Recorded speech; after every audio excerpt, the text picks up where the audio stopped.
Assalamualaikum warahmatullahi wabarakatuh. Kali ini perjalanan kita tim PBK akan berziarah atau napak tilas wali ke wilayah Kuningan, tepatnya di desa Subang, yaitu kita akan berziarah ke makam Syekh Wiranagapati. Perjalanan kita sungguh curam dan ekstrim dengan driver kita Kang Wahri yang sangat struck. Mangga sok. Oke, lanjut. Ada Bang Ipul. Siap. Bang Imam yang ganteng. Tapi gelap ini. Kameranya udah maghrib. Ayo. Jalurnya mantap. Jalurnya mantap. Oke. Di Babat Parihyangan diceritakan negara atau kerajaan Kuningan, raja yang pertama bergelar Ranghyang Tangkuku atau juga disebut Sang Kuku, yang menganut ajaran Danghyang Kuning yang berpegang kepada Sang Hyang Dharma dan Sang Hyang Siksa. Di wilayah timur ada kerajaan Galuh yang dipimpin oleh Raden Sanjaya.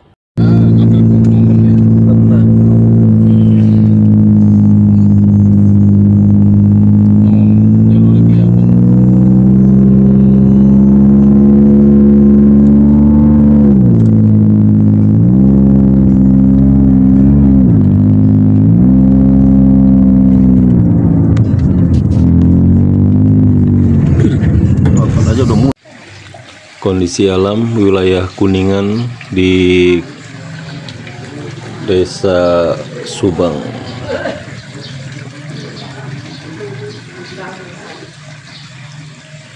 Suasana pagi jam 5:30.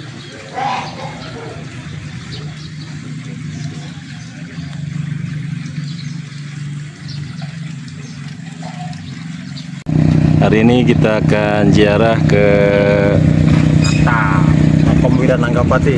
Makom Wiranagapati di wilayah Kuningan, Subang. Dengan tim kita ada Bang Ipul, Kang Yuli, terus Kang Imam dan Kang Wahri. Oke, kita akan lanjut jalan. Siap.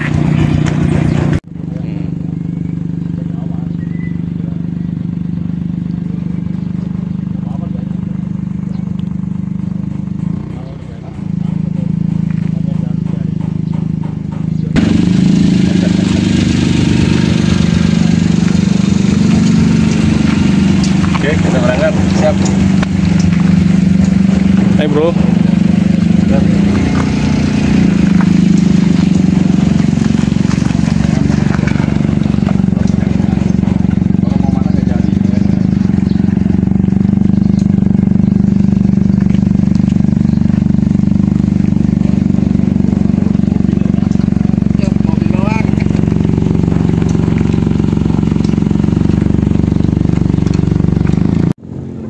Ranghyang Tamperan mempunyai dua orang putra, yaitu Sang Manarah dan Ranghyang Bangga. Setelah dewasa, Sang Manarah menjadi raja di sebelah timur, sedangkan Ranghyang Bangga menguasai daerah Kuningan yang dahulu di bawah kekuasaan Ranghyang Tangkuku. Pada tahun 1175 Masehi, Kuningan dijadikan pusat pemerintahan kerajaan Sunda di bawah Rakyan Dharma Siksa, putra ke-12 Ranghyang Bangga.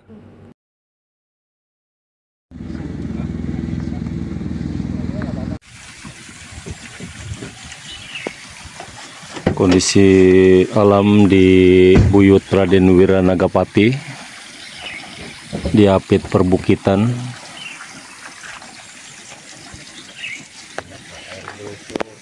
Dengan tim kita siap-siap perjalanan. Kabur naik motor. Terus. Ya. Terus. Lurus. Raden Wiranagapati merupakan putra mahkota dari Kerajaan Mataram Islam di Yogyakarta. Ia meninggalkan keraton bersama adiknya untuk memulai perjalanan menuju barat.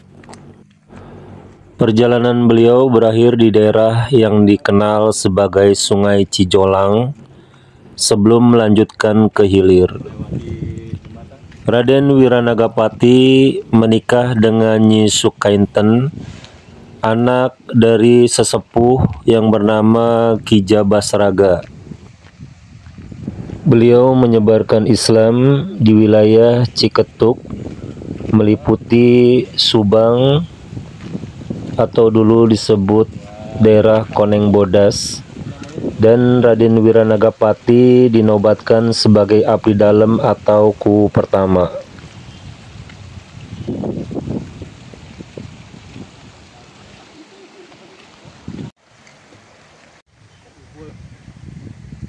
Makam beliau berada di tengah pesawahan yang cukup indah di desa Subang Kuningan yang terletak di Cibang Bangsalan. Raden Wiranagapati bernama Raden Mas Muryah Martapura yang bergelar Pangeran Adipati Anom. Beliau adalah pewaris tahta Kerajaan Mataram kedua. Kita sudah mendekati area makam Buyut Wiranaga. Tim sudah memasuki area. Ada Kang Wahri, Bang Ipul. Tetap semangat, Tetap semangat. tetap ikuti religi sejarah di Buyut Wiranaga.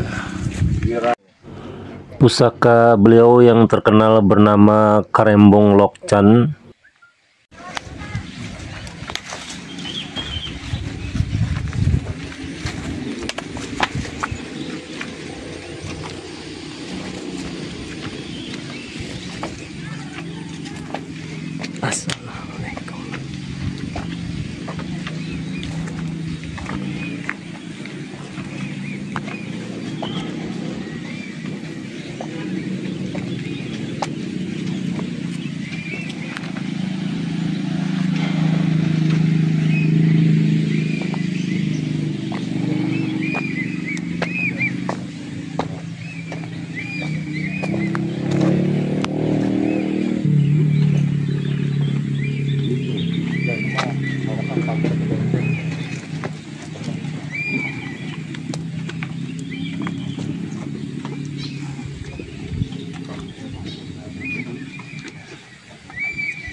Assalamualaikum ya jinnaka zairina wali maqamika. Di Mataram, Raden Wiranagapati berhasil melumpuhkan seekor banteng yang mengamuk dan memporak-porandakan Paseban dengan pusakanya yang bernama Karembong Lokcan. Melihat pusaka Karembong Lokcan, Raden Wiranagapati oleh Raja Mataram diakui sebagai anak yang kemudian ditugaskan menjadi bupati di Subang.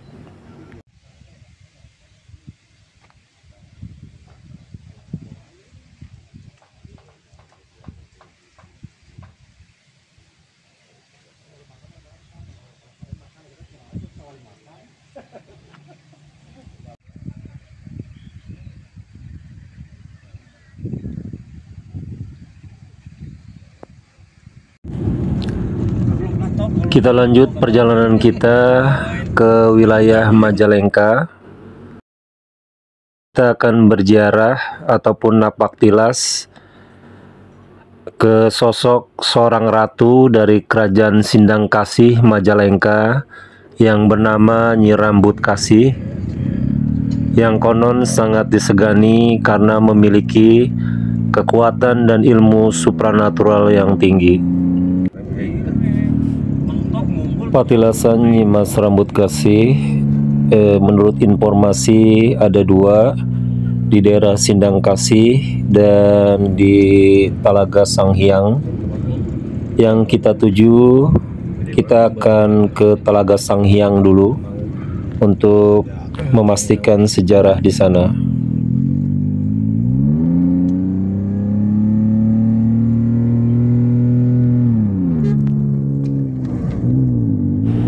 Nama Nyai Rambut Kasih bagi warga Kabupaten Majalengka kerap dikaitkan dengan sejarah berdirinya daerah tersebut. Nyai Ambet Kasih atau Nyai Rambut Kasih adalah salah satu istri Maharaja Kerajaan Sunda Galuh atau Pajajaran Prabu Guru Dewata Prana Sri Baduga Maharaja atau Prabu Siliwangi atau Raden Pamanah Rasa. Nama Nyai Ambet Kasih tertulis dalam naskah Sunda kuno berjudul Cariosan Prabu Siliwangi yang ditulis di atas kertas kayu atau daluang pada tahun 1435 Masehi. Nyai Ambet Kasih adalah putri kegede ing Sindang Kasih, putra Prabu Rahyang Bunisora Suradapati atau Prabu Rahyang Borosngora. Prabu Bunisora adalah adik Prabu Linggabuana yang gugur dalam Perang Bubat. Ia menjadi wali karena putra Linggabuana, yaitu Niskala Westu Kencana, masih berusia 7 tahun. Kelak kemudian hari, Niskala Westu Kencana menikahi putri pamannya Bunisora, yaitu Dewi Mayangsari. Dari Dewi Mayangsari dikaruniai anak Dewa Niskala. Dewa Niskala adalah ayahanda Jayadewata atau Sri Baduga Maharaja.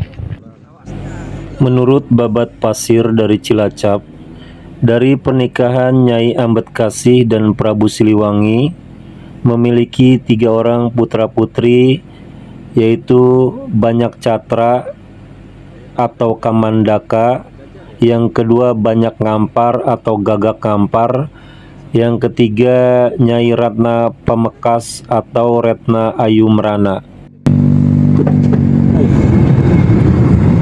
Nah, tapi ini Kang Tatang.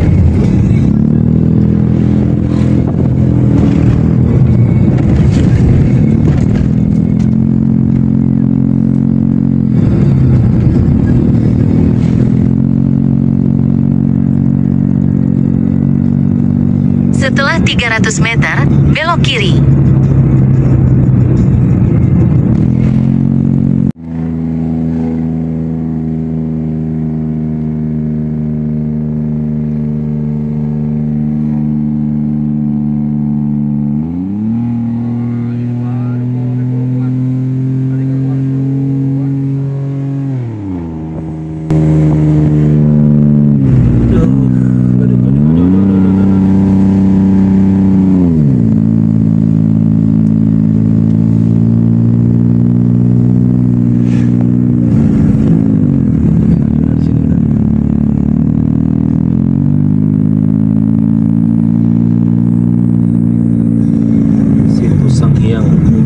Menurut cerita warga masyarakat Majalengka, Nyai Rambut Kasih bernama Ratu Ayu Papindagan.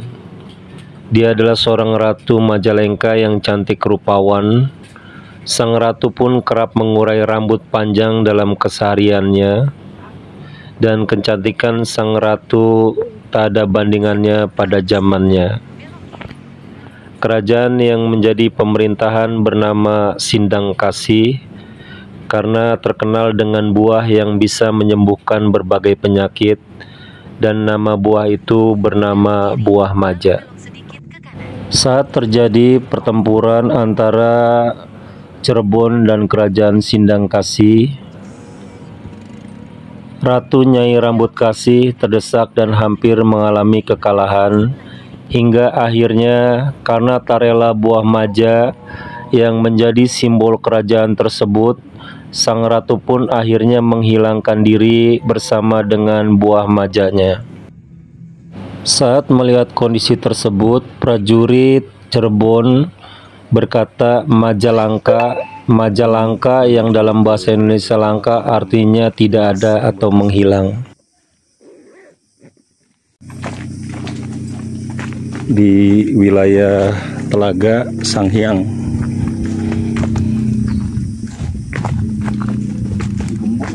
Iya.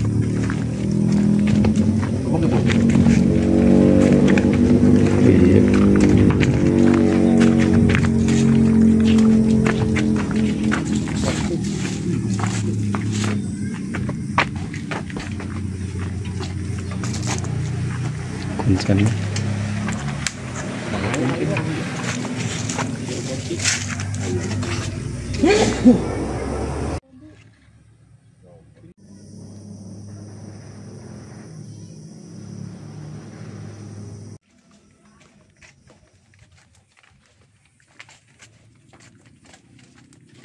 Cerita ngehiangnya Nyai Rambut Kasih dengan buah maja menandai wilayah tersebut oleh orang Sunda disebut dengan Majalengka atau Majalangka.